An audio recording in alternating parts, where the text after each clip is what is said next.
The document arrived before the ship did. It came through the tight beam relay humanity had installed at the edge of the solar system, a narrow, compressed signal that took 11 minutes to decode. By the time the EAS Steadfast crossed the outer marker and entered deep conclave space, every member of the diplomatic team had already read it 3 times. The Galactic Conclave's official greeting to the human species was 32 pages long. Of those 32 pages, 29 dealt with rules, restrictions, and obligations. The remaining 3 were a map showing humanity where it was allowed to go. Director Orrin Hale read it once, set it down, and did not mention it again until they arrived. The Steadfast was not a warship. It had been built for exactly this moment, sleek enough to suggest competence, large enough to carry a full diplomatic team, and deliberately free of weapon ports that could be misread from a distance. The hull was painted the same matte gray that Earth used for all official vessels. No flags, no symbols, just the ship and the stars and the long silence of transit. Hale spent the journey studying the Conclave's own records. They had been transmitting for centuries, laws, histories, trade agreements, cultural archives. All of it had been flooding into Earth's listening posts for decades, slowly decoded by teams who had devoted their careers to understanding a civilization they had never met. Hale had read almost all of it. So had Dr. Rael Noss, the team's xenolinguist, who sat in the research bay for most of the journey and filled quiet notebooks with observations nobody had asked for. Counselor Yeva Strand spent the journey sleeping, or pretending to. She was 34 years old, which made her the youngest senior diplomat Earth had ever sent to anything. She had been chosen precisely because the Conclave would underestimate her. She knew this. She had agreed to it with a smile that did not reach her eyes. Ethon Prime appeared on the long-range sensors 6 hours before they could see it with the naked eye. By the time it filled the forward view screen, everyone on the bridge had gone quiet. The station was immense, a structure so large it had its own gravity, its own weather systems and the pressurized inner rings, its own economy. It had been built over 400 years by a coalition of species who no longer remembered what it was like to be small. It hung in space the way old things hang, with total certainty, as if the universe had been arranged around it. A Conclave escort vessel appeared on their flank without warning. It had simply not been there one moment, and then it was. The comm system opened automatically. EAS Steadfast, you will follow the assigned approach corridor. Deviation will be treated as a hostile act. The pilot glanced at Hale. Hale nodded. They followed the corridor. The docking bay they were assigned to was deep in the station's lower rings. Hale noted this. The grand receiving berths were in the upper tiers, where the light was better and the architecture was designed to impress. They had been given a bay that smelled of fuel and was staffed by workers who did not look up when the Steadfast settled into its clamps. Another deliberate message. Hale filed it away. The Nexus chamber was a 2-hour walk through corridors that widened and narrowed according to no logic a human architect would recognize. Noss walked with his eyes moving constantly, cataloging every species they passed, the way they stood, the distance they kept from each other, who moved aside for whom. He said nothing. He was building a picture. The chamber itself was designed to reduce visitors to scale. The ceiling was high enough that a sound took a full second to return as an echo. The walls were lined with the seals of every Conclave member species, each one lit from within by a soft, self-important glow. The floor was polished to a mirror shine. Everything about it said, "You are small, and you have just arrived somewhere that has been here for a very long time." Grand Arbiter Sorvith was already seated when the human delegation entered. He was an old reptilian being, broad across the shoulders, with scales the color of old stone. He did not stand when they entered. This was, Noss had already told Hale, a signal. It meant the arriving party was not considered an equal. Hale walked to the table and sat down with exactly the same energy he would have brought to any meeting in any office on Earth, and said good morning. There were other species present. Observers, mostly, arranged in a curved gallery above the main floor. Noss kept his eyes moving across them, noting which ones leaned forward when the humans entered, and which ones looked away. Sorvith spoke in the Conclave's primary diplomatic language. A translation unit handled the conversion in real time. His voice was slow and measured, carrying the particular weight of someone who had never been interrupted. He welcomed humanity to the galactic community. He expressed, at some length, the Conclave's willingness to extend its guidance and protection to a young species still finding its way among the stars. He spoke about the difficulty of navigating galactic civilization without experience, without established alliances, without the benefit of the long perspective that only centuries of participation could provide. He spoke, in short, the way a person speaks when they are trying to make generosity sound like something you should be grateful to receive. Then he pushed the treaty across the table. Hale picked it up. He read it. All of it. This took some time. Nobody at the table spoke. Sorvatha's expression did not change. In the gallery above, a few of the observer species shifted in their seats. The treaty was, in plain language, a demand. Earth would open its mineral deposits to conclave extraction. Earth would provide labor quotas to Tier 1 species development projects. Earth would not build military vessels beyond a number so small as to be ceremonial. Earth would pay a tithe. Earth would submit all communications technology for conclave review. Earth would, in every meaningful sense, belong to the conclave while being told it was joining it. Hale set the document down. He did not push it back. He folded his hands on the table and said that the human government would need time to review the terms properly, and that he appreciated the conclave's welcome. Sorvath inclined his head. The meeting concluded. The humans were escorted back through the long corridors to their ship. In the docking bay, once the doors had sealed and the corridor microphones were behind them, Strand sat down on a crate and looked at the floor for a long moment. Then she said that they should walk away. She said it simply, without anger, as someone states a fact. The treaty was not an invitation. It was a collar, and they should not pretend otherwise. Hale did not disagree with her reading of it. He said that walking away now would close every door before they had a chance to see what was behind them. He wanted to understand the conclave completely, its structures, its weak points, its fears. You could not dismantle a machine you had never studied. Strand looked at him for a moment. Then she nodded.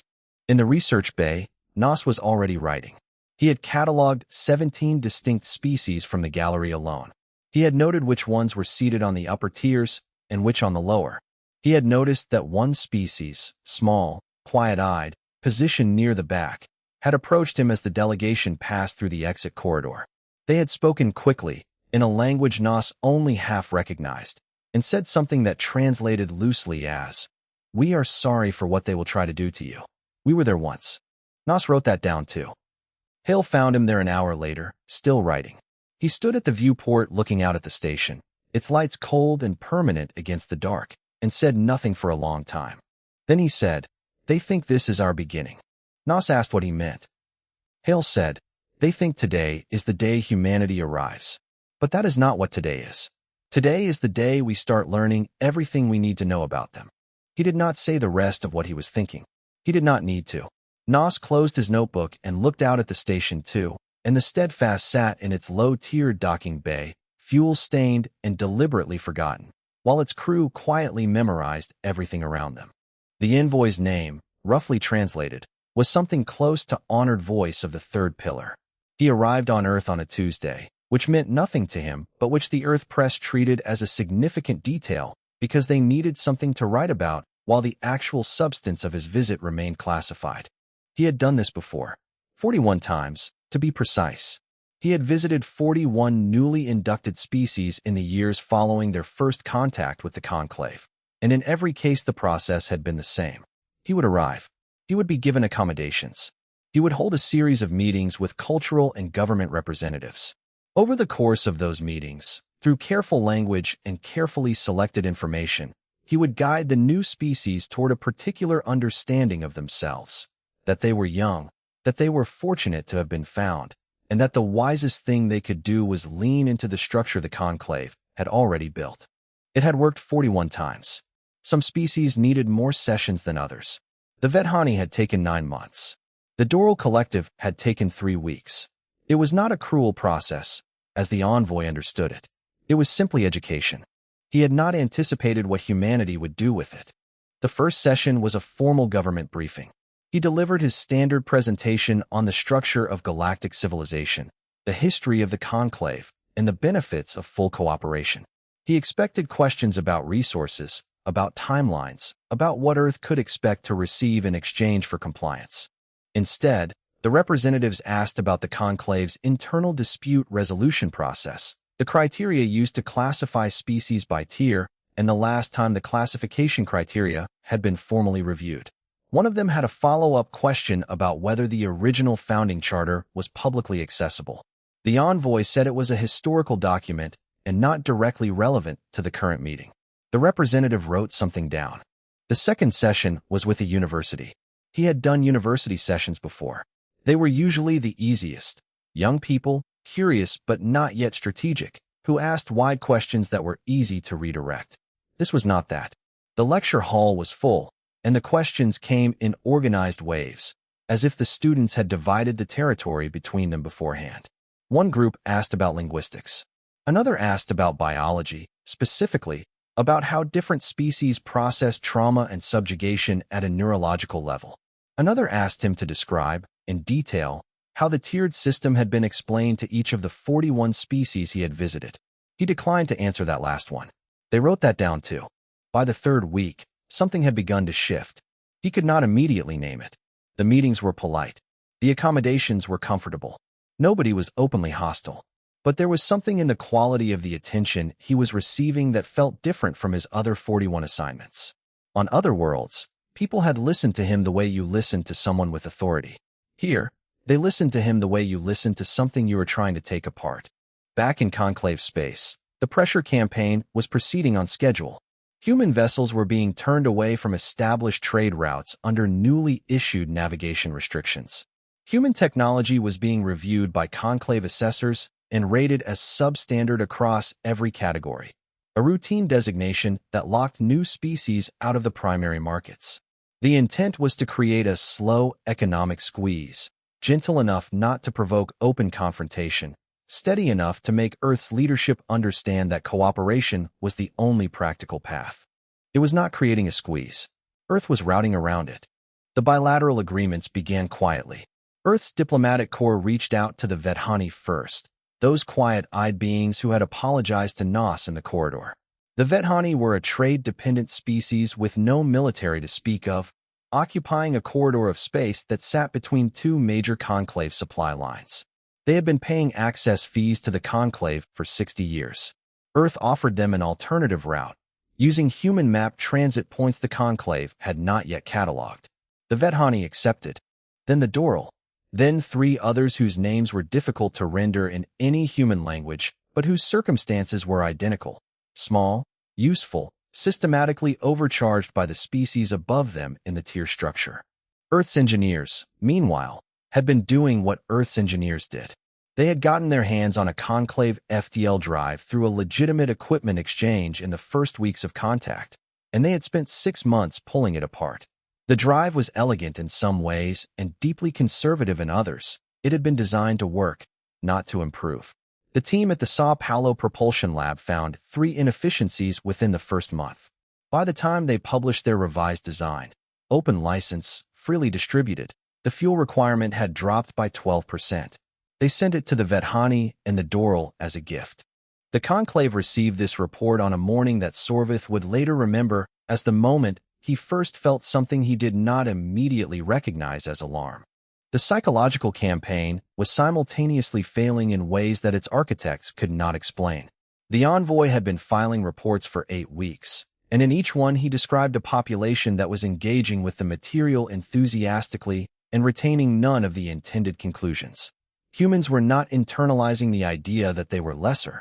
They were not drawing comfort from the Conclave's protection. They were, as near as the envoy could determine, having a very interesting time. A paper appeared on the Galactic Academic Network, authored by Nos, distributed through channels that technically permitted non-member species to publish. It was a study of the Conclave's sociological structure, written with the careful neutrality of someone who had spent years reading primary sources. It described, precisely and without editorial comment, the psychological mechanisms by which a dominant group maintains power over smaller ones, the manufactured scarcity, the controlled information, the framing of submission as wisdom. It was not an accusation. It was an anatomy. The paper spread through the lower-tier species networks faster than the Conclave's monitoring system could track it. In the gallery alcoves and the back corridor meeting rooms of a dozen worlds, Beings who had been told their situation was natural read a document explaining exactly how it had been constructed. Delegate Mira Voss, a junior member of the Conclave's Diplomatic Observation Corps, encountered the paper on a slow transit between stations. She read it once quickly and once slowly. Then she sat with it for a while. She had been born into the Conclave system.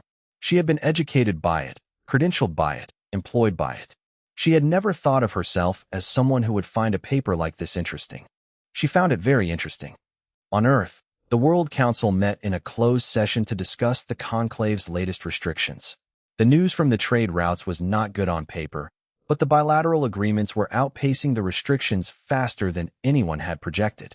One of the council members made the argument that they should simply wait, that the Conclave's pressure was expensive to maintain, and that Earth's position was strengthening by the week. The argument was serious and had numbers behind it. Strand disagreed, not with the numbers, but with the posture. She stood at the head of the room and said that passive resistance was still reactive. It ceded the framing. The Conclave was still, in their own internal communications, describing Earth as a junior species in a correction process. As long as humanity accepted that description by simply enduring it, they were not contesting it. They were just surviving it. She said, "They are trying to make us feel small. Let them try. Small things are easy to underestimate. But we should not let them set the terms of who we are, even quietly, even by just absorbing what they throw at us. We need to be building what we want, not just avoiding what they don't."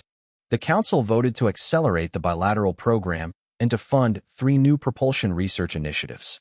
All 3 would be published openly.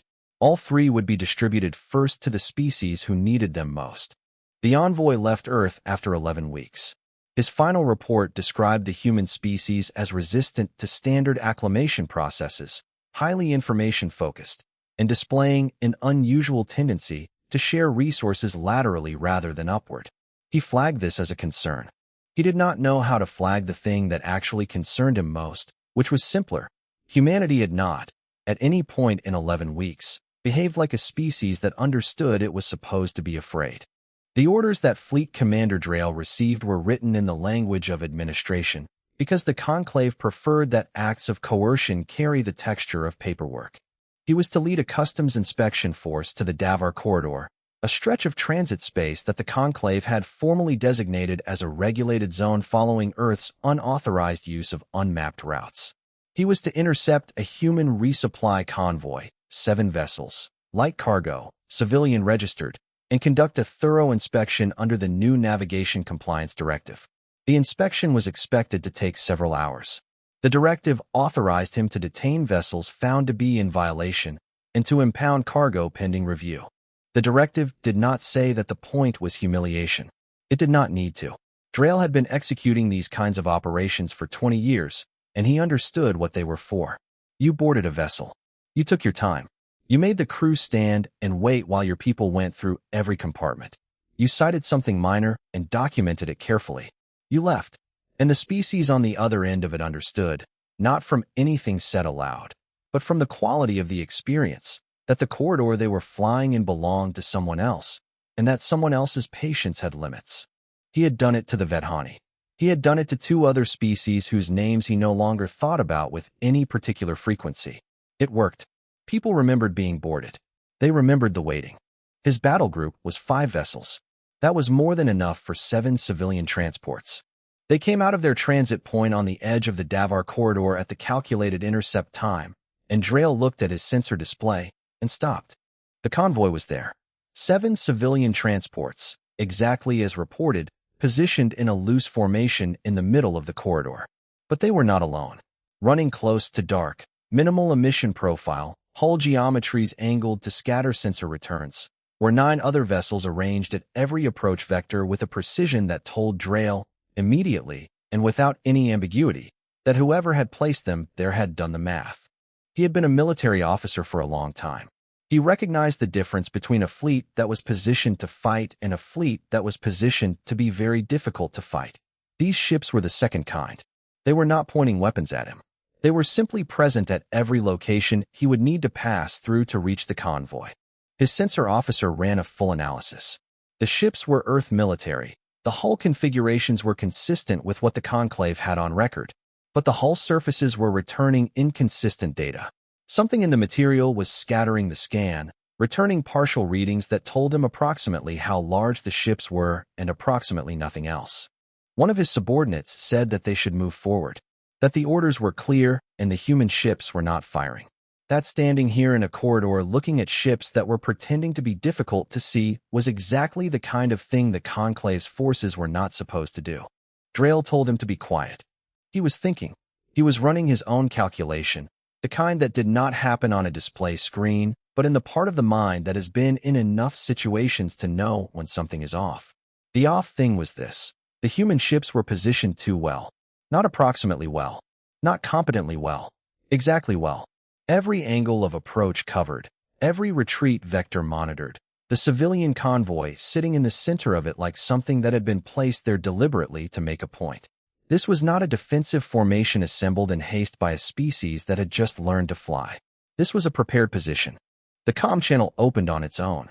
The human admiral's voice came through without static, without delay, with the particular steadiness of someone who has decided in advance how this conversation is going to go. Admiral Suradavan identified herself, identified her fleet, and stated that the convoy was operating under Earth Admiralty protection. She stated this the way you state something you have written down, not as a challenge, but as a fact being made available for the record. She said that any boarding action taken against the convoy would be treated as an act of war under Earth's own developing diplomatic framework, and that this position had been formally communicated to the Conclave's diplomatic office 36 hours prior. Then she paused. She did not fill the pause with anything. She let it sit there. Drayle's subordinate looked at him. Drayle did not look back. He knew, on some level, that he had the firepower. 5 battle-rated vessels against 9 unknowns was not a guaranteed outcome. Not with those hull readings, not with that positioning, but by any reasonable accounting of what he knew about military force. He should have been confident. He was not confident. He was something else, a feeling that experienced soldiers recognize and careful soldiers respect. The awareness that the situation in front of you has been prepared by someone who has already thought further ahead than you have. Davan spoke again. Her voice did not change. She said, "Commander Drayle, I have read your service record. You have a long career. You have made good decisions in difficult situations. Please do not allow today to be an exception." It was not a threat. It was an observation. This was somehow worse. Drayle stared at his sensor display for another minute.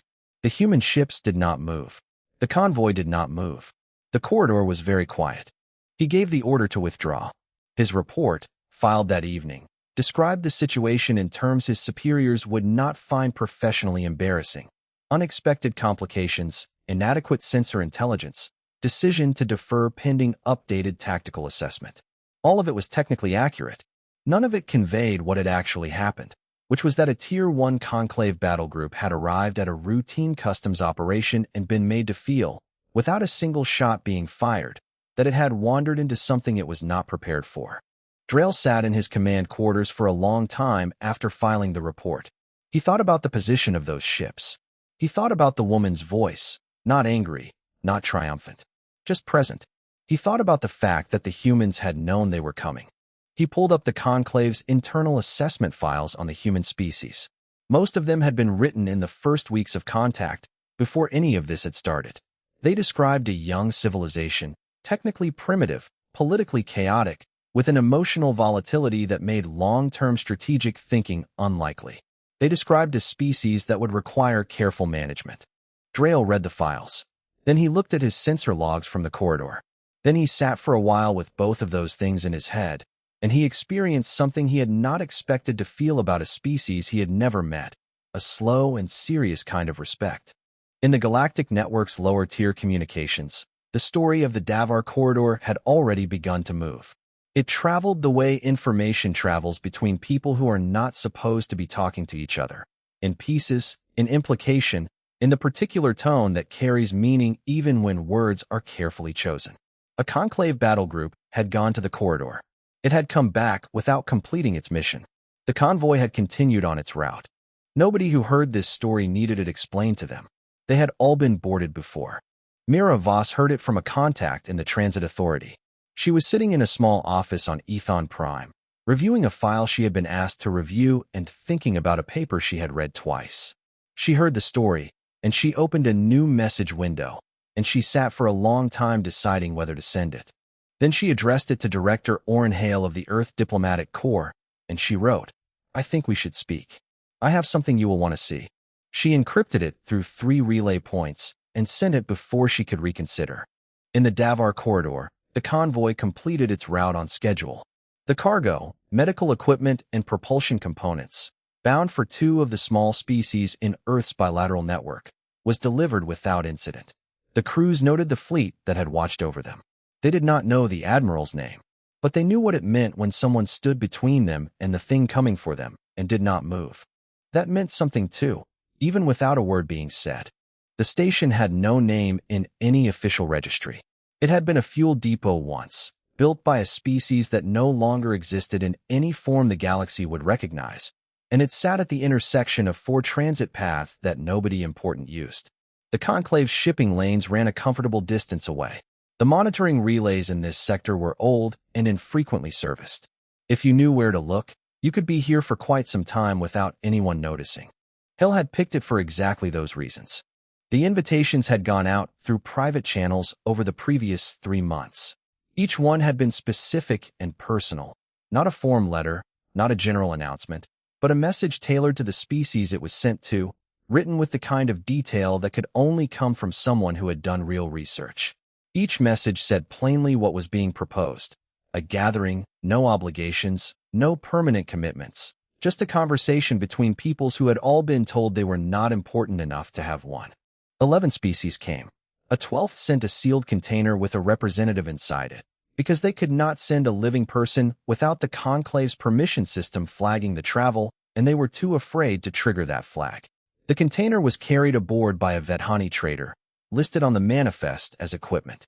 They gathered in the depot's central hub, a wide circular room with exposed structural ribs and the smell of old coolant, and they looked at each other across a distance that was mostly made of unfamiliarity. These species had been part of the same galactic civilization for generations. Most of them had never spoken directly. The Conclave structure was very good at preventing exactly this kind of meeting, not through explicit prohibition, but through the accumulated friction of different registration requirements, different permitted trade zones, different communication protocols, all of which were just inconvenient enough to keep the lower tiers from organizing into anything. Nas had done most of the logistical work. He spoke 6 of the 11 languages with reasonable fluency and had prepared translation support for the rest. He stood near the door and watched people enter and noted who looked at the floor and who looked around the room, because those were different kinds of nervousness and they would need to be handled differently. Hale opened the meeting without ceremony. He did not stand on anything elevated. He did not use formal language. He said that he wanted to start by telling everyone present something about Earth, and then he was quiet for a moment, and then he began. He talked about what Earth's history looked like from the outside. He described the wars, not the numbers, but the texture of them, what it meant for a species to nearly extinguish itself and then keep going. He described the plagues and the collapses and the long, slow recoveries. He described the century and a half of human beings arguing, sometimes violently, sometimes brilliantly, about how to organize themselves in ways that did not constantly produce catastrophe. He said that humans had not arrived in this galaxy clean. They had arrived carrying a few thousand years of difficult education, and the main thing that education had taught them was that a system which worked for the people at the top of it was not the same thing as a system that worked. The room was quiet while he talked. Not bored quiet, attending quiet. Nas watched 2 of the species representatives make eye contact with each other for the first time since they had arrived, and he noted that too. Then Hale said, "You did not come here for our history. You came here because you have your own, and I think you should tell it." What followed was 3 hours that none of them had planned. The Vedhani representative talked about the access fees, 60 years of fees, calculated at a rate the Conclave set unilaterally and adjusted upward every 12 years with no formal review process. The Doral talked about the labor quota. 2 species whose names required gestures to pronounce talked about the way their cultural archives had been reclassified as primitive artifacts by Conclave assessors, which had the legal effect of removing them from the protected cultural registry and opening them to extraction by research institutions that paid the Conclave, not the cultures themselves. Nobody interrupted. Nobody redirected. Nos worked continuously, making sure that when one species spoke, the others heard not just the words but the weight behind them, the particular quality of a grievance that has been carried for a long time without a place to set it down. The sealed container from the 12th species had a voice unit attached. It spoke twice during the 3 hours. The second time, it described something that happened to their children's education. How the Conclave's approved curriculum described the tiered system as a reflection of natural cognitive hierarchy, and how this curriculum was required by the terms of their membership, and how the first generation of children raised on it had grown up believing their parents were inherently less capable than the species that administered their government. The voice unit fell quiet after that. Nobody in the room said anything for a moment. Then the door opened, and Mira Voss walked in. She had not been invited. She had found the location through the same kind of careful inference that good intelligence work requires, following the pattern of travel permits and fuel purchases and comm blackouts until a point emerged. She had come alone, which either took considerable courage or indicated she had a very strong reason to believe she would be welcome. She carried a data unit. She set it on the table in the middle of the room and opened it. The Conclave's founding documents were 2,000 years old. They had been drafted during a period the official history called the Consolidation, a time when the major spacefaring species of the era had agreed to form a shared governing body because the alternative was continued conflict that was becoming expensive for everyone. The documents were real. They were in the Conclave's own archives. What Voss had found, buried in subsections that had not been formally cited in any legal proceeding in 800 years, was this. The original founding charter explicitly prohibited the use of administrative classification to restrict species self-determination. It prohibited tribute systems. It prohibited the use of cultural assessments as a mechanism for economic exclusion. Everything the Conclave had been doing for 5 centuries was illegal under the law the Conclave had written for itself. The oldest representative in the room, a being from a species that had been in the Conclave for 400 years, began to make a sound that Nos's translation unit identified as weeping. They had been told, for their entire existence as a member species, that their position in the tier structure was codified in the founding law. They had believed it. The generation before them had believed it. 400 years of belief. And here was the document that said it had never been true. Hale looked at Voss across the table. He asked why she had come. She said she had been asking herself the same question for several weeks. She had read Nos's paper. She had read the corridor reports. She had been inside the Conclave system for long enough to know that the version of it she had been taught and the version that was actually operating were not the same thing, and that knowing this and doing nothing about it was a choice that she had been making by default for most of her career, and she had decided to stop making it. She said she was not asking for anything. She had brought what she had brought, and she understood if no one here trusted her. She would leave if they asked. Nobody asked. The open accord was drafted that night by a working group that included representatives from every species present. It was a short document, deliberately short, because they had all seen what happened when governing agreements ran to 32 pages. It established mutual trade access on equal terms. It established a shared defense commitment that did not require any member to act, but invited contribution. It stated, plainly and without any complex language, that every signatory was the equal of every other. The sealed container from the 12th species asked, through its voice unit, if it could sign. Voss picked it up and held it over the table. The voice unit said yes, and that was that. 12 species. 1 night. 1 room that smelled of old coolant and was in no official registry. Hale's intelligence from inside the Conclave told them they had approximately 30 hours before Sorbith's monitoring system noticed the travel pattern anomaly and sent investigators to this sector. By then they were already gone, dispersed back through their various transit routes, the accord signed and encrypted and distributed to every signatory's secure archive. Back on Ethon Prime, 1 day later, Sorvith received the report. He read it 3 times. He called his senior advisors. He told them this had to be dismantled before it became something structural. One of his advisors asked him how. He did not have an answer ready, which was itself a new experience. In his private office, Fleet Commander Drail saw the report pass across his system. He He read it. He thought about the corridor. He thought about the voice unit in the sealed container asking to sign a document. He thought about 32 pages versus 1. Then he quietly closed the report and went back to work, and he did not tell anyone what he was thinking, because he was still figuring it out himself. There is a particular sound that a large room makes when it does not expect what has just walked into it. It is not quite silence. It is the noise of several hundred beings simultaneously deciding how to react while the decision is still forming. Counselor Yeva Strand walked into the Nexus chamber, and the room made that sound. She was not alone. Hale was behind her, and Nos beside him, and a small support staff whose job was to carry documents and look calm. But Strand was in front, and she walked with the same energy she had used to walk into every room for the past 2 years. The energy of someone who had somewhere to be and had arrived there. The full session of the Galactic Conclave had been called by Sorvith 2 weeks prior. The agenda was formal and specific. He intended to pass a resolution designating humanity as a hostile non-compliant species under Conclave Directive 7, an old provision designed for civilizations that refused first contact governance frameworks. The designation would authorize punitive responses, trade embargo, navigation denial, and if necessary, military action, without requiring a second vote. He had the numbers. He had counted them carefully. He had called in old favors with 4 Tier 1 species who owed him politically and one who was simply afraid of what happened when he was disappointed. What he had not accounted for was the Open Accord's legal standing. Nos had found it 3 weeks ago, working through the same founding documents Voss had unearthed. A provision in the original charter, last cited in formal proceedings approximately 600 years prior, stated that any recognized interspecies charter with a minimum of 12 signatories held automatic right of address before the full conclave body, not as a request, not subject to the presiding arbiter's approval, but as a guaranteed legal right.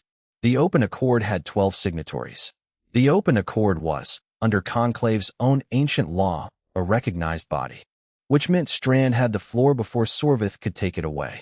The presiding legal officer was an old being of a species that had been in the conclave since before Sorvith was born.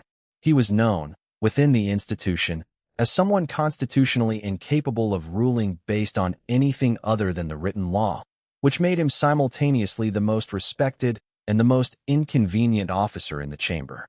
When Strand presented her credentials and the Accord's charter documentation at the door, he reviewed them for 11 minutes in complete silence. Then he ruled her entry valid and assigned her the formal speaking position. Sorvith objected. The legal officer noted his objection, recorded it, and proceeded. The chamber was arranged in a deep curve, with the primary floor at the center and the gallery tiers rising around it. The gallery held the observer species, lower-tier members without full voting rights, diplomatic attaches, press representatives from across conclave space. Most of them had heard that something unusual was happening. Very few had expected this. Strand set her documents on the podium. She took a breath. She began. She did not begin with an accusation. She began with a question, and the question was technical. What is the legal basis for the current tier classification system? She asked this the way a person asks something when they already know the answer and want the room to hear it stated. She let the silence hold for a moment. Then she answered it herself. She walked through the founding documents line by line. She had divided the work with Nos. He had annotated every relevant passage. She had organized them into the order that would land hardest in a room full of beings who had been educated inside this system. She showed where the original charter protected species, self-determination. She showed where it prohibited tribute. She showed where it explicitly named economic exclusion through administrative classification as a form of coercion that the founding species had agreed to prohibit. She showed this. And then she showed the actual mechanisms currently operating in the conclave's governance, and she did not editorialize. She did not need to. The gap between what the law said and what was happening was large enough to see from the gallery. Sorvith interrupted 3 times. The first time, he cited procedural grounds. The legal officer overruled him and reminded him that the right of address was not procedurally interruptible. The second time, he cited a more obscure rule about the jurisdiction of non-member bodies. The legal officer noted that the Open Accord had been established on the basis of the founding charter itself, and that this made it a derivative recognized body rather than an external one. The third time, Sorvith said nothing with formal procedural cover. He simply spoke over her. The legal officer called the chamber to order in a tone that had not been heard in that room in living memory. Strand kept going. She talked about the tiered system, the way someone talks about something they have studied until it is completely familiar. She talked about how it functioned, the way information was restricted, the way economic dependency was manufactured, the way cultural assessments were used to reframe exploitation as guidance.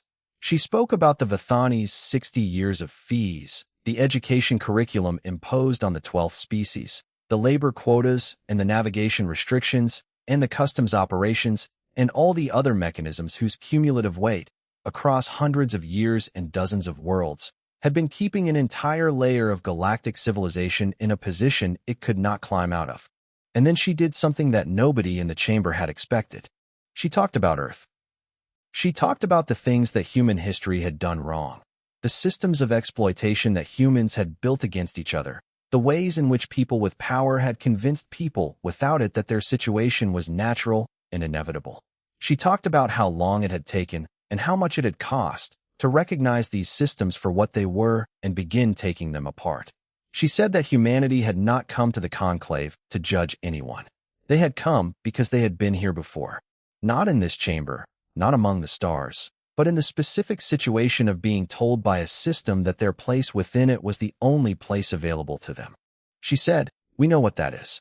And we know it is not a law of nature. It is a choice, and choices can be unmade."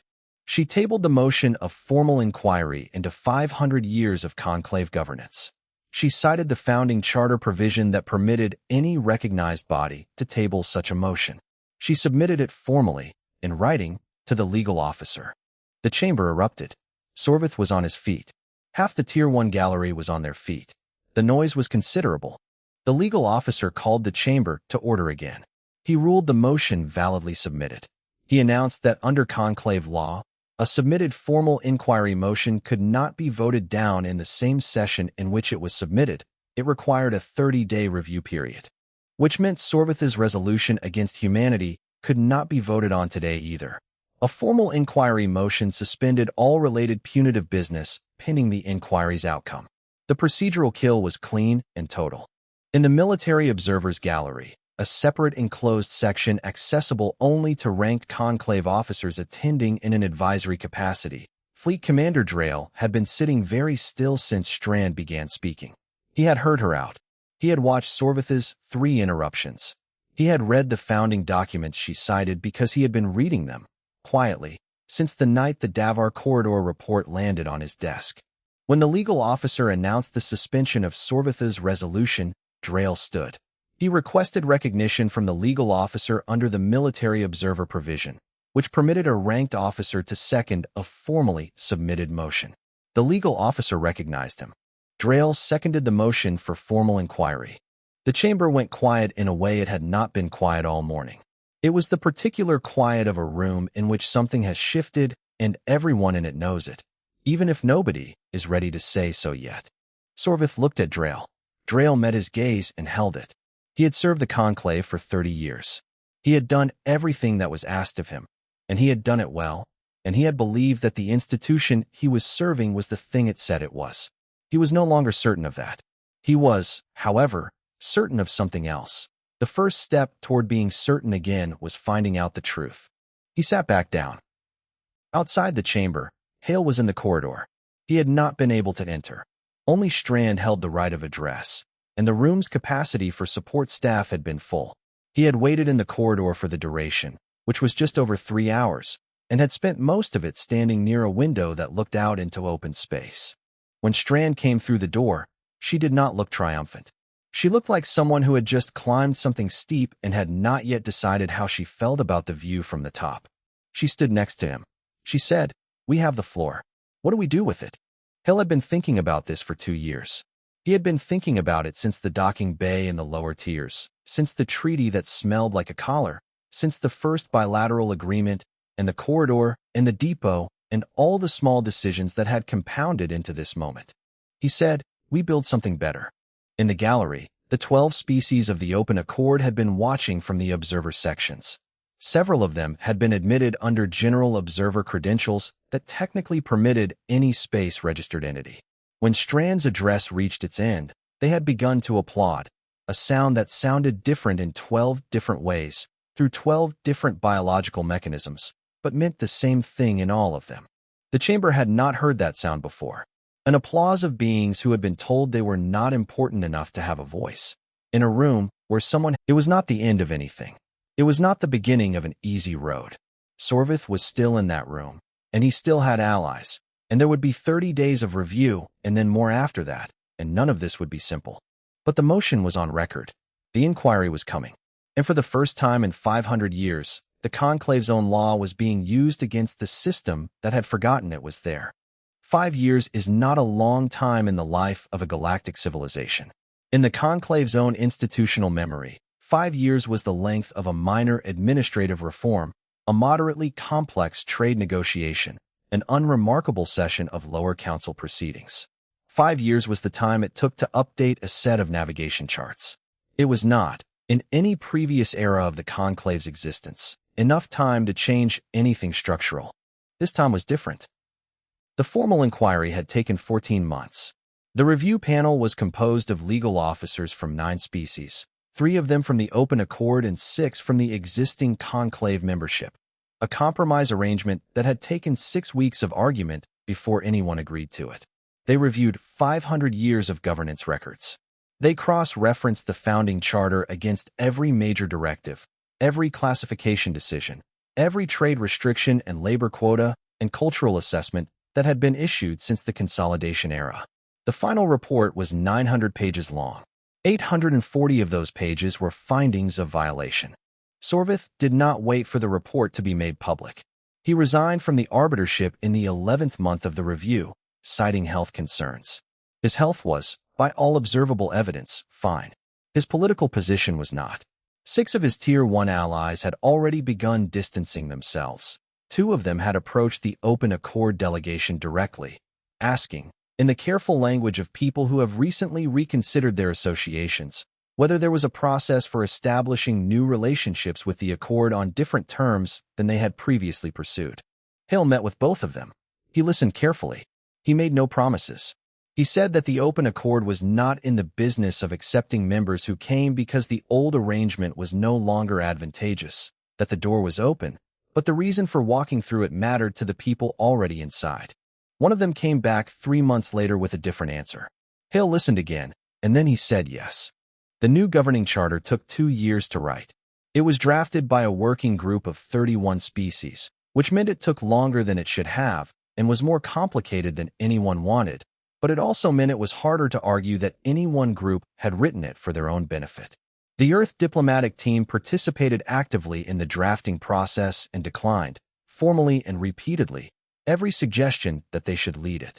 Strand argued internally that the value of the Open Accord's position was precisely that it was not a new hierarchy, that the moment humanity started setting terms for others to follow, they had become a different kind of version of the same problem. The final charter was short by the standards of governing documents. It established equal representation for all member species in a rotating assembly. It prohibited the classification of species by any hierarchy of capability or development.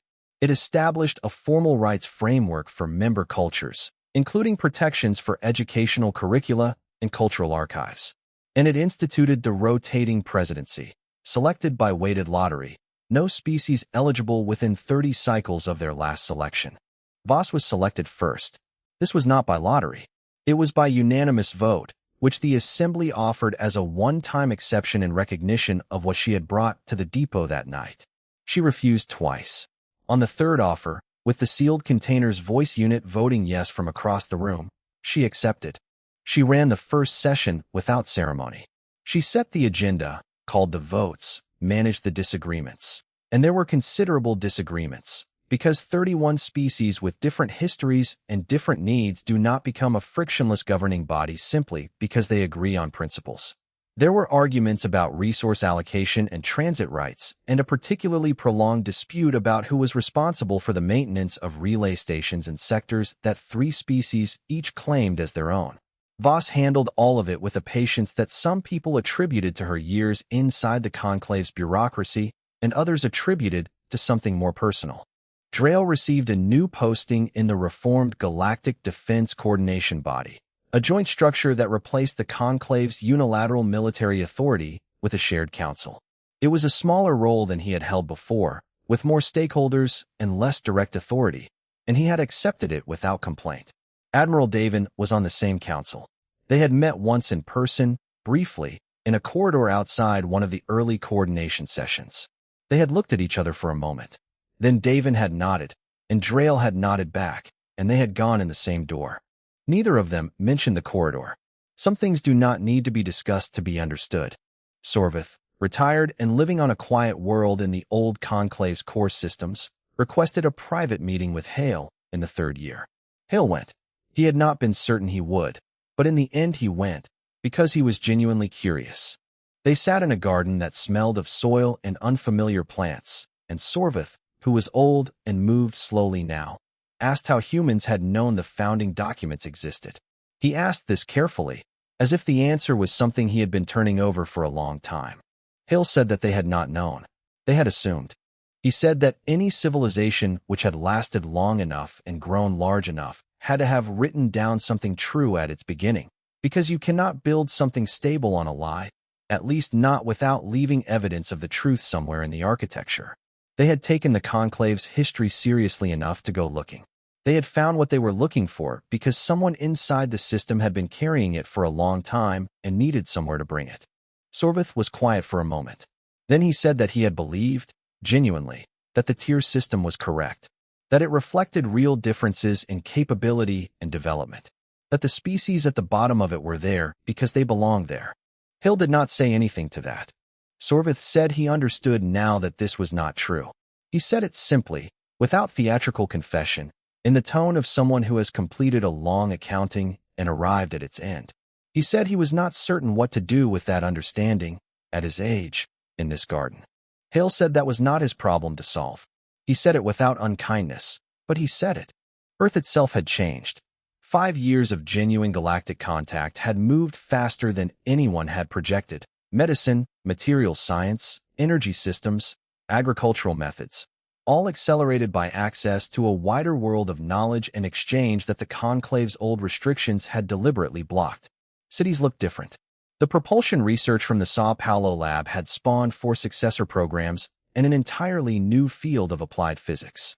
Children who had been born in the year the Steadfast launched were now old enough to study at the Joint Academic Institute Earth had co-founded with the Vethani.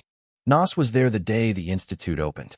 He had helped design the curriculum for the Xenocultural Exchange program, which was the kind of work he had done in the background for 5 years. The careful, unglamorous labor of making sure that when different species tried to talk to each other, they were actually reaching each other. He stayed for a semester as a visiting scholar. He ate food he did not recognize and found he liked most of it. He talked to students whose names he could not pronounce and found he liked all of them. One afternoon, a child from the Vethani cohort found him in the institute's small garden. She was perhaps 9 years old. She had been in his introductory lecture that morning and had apparently thought of a question she had not asked in class. She wanted to know what humans were. Nas sat down on the bench next to her. He thought about it properly, the way he thought about problems he actually wanted to answer. He thought about the Steadfast in the low-tier docking bay. He thought about Strand walking into the chamber. He thought about the bilateral agreements and the corridor and the depot and Voss with her data unit and Hale in a garden on a quiet world, patient enough to hear an old enemy out. He thought about the engineers in Sao Paulo pulling apart an alien engine because they could not leave a machine unstudied. He thought about the sealed container asking if it could sign. He said, stubborn, and very, very bad at knowing when to quit. The child thought about this. Then she asked if that was a good thing. Nas said he thought it depended on what you were refusing to quit. She went back to her class. He sat in the garden for a while longer. The institute was full of noise, voices in 8 languages, the sounds of equipment being used and questions being argued over, the general productive chaos of people who were doing something they had not expected to have access to. Somewhere on the outer edge of the new assembly's mapped space, a sensor relay registered an anomaly. It was small, an unusual EM signature, not consistent with any registered vessel type, moving slowly on a vector that did not correspond to any established transit route. The relay flagged it. The flag went to the Assembly's monitoring body. The monitoring body sent it to the new Joint Coordination Council. The council discussed it. 3 species offered analysis teams. 2 suggested a cautious wait-and-see approach. 1 proposed sending a long-range probe first. Earth's representative on the council listened to all of this. Then she said that humanity would like to go say hello. It took her 4 minutes to get approval. She had been expecting longer. She sent the message back to Earth that afternoon. The crew of the vessel that would go, a new ship, fast and lean, built in the years since everything changed, were selected within the week. They would be traveling towards something completely unknown. They would be the first faces that something had ever seen from this direction of the galaxy. They packed their gear and ran their checks and did their work without excessive drama, because that was how you prepared for something serious. They left on a Thursday, which meant nothing to anyone but the people who saw them go. Behind them, 31 species and 1 sealed container got back to the business of building something that might, eventually, deserve the word civilization.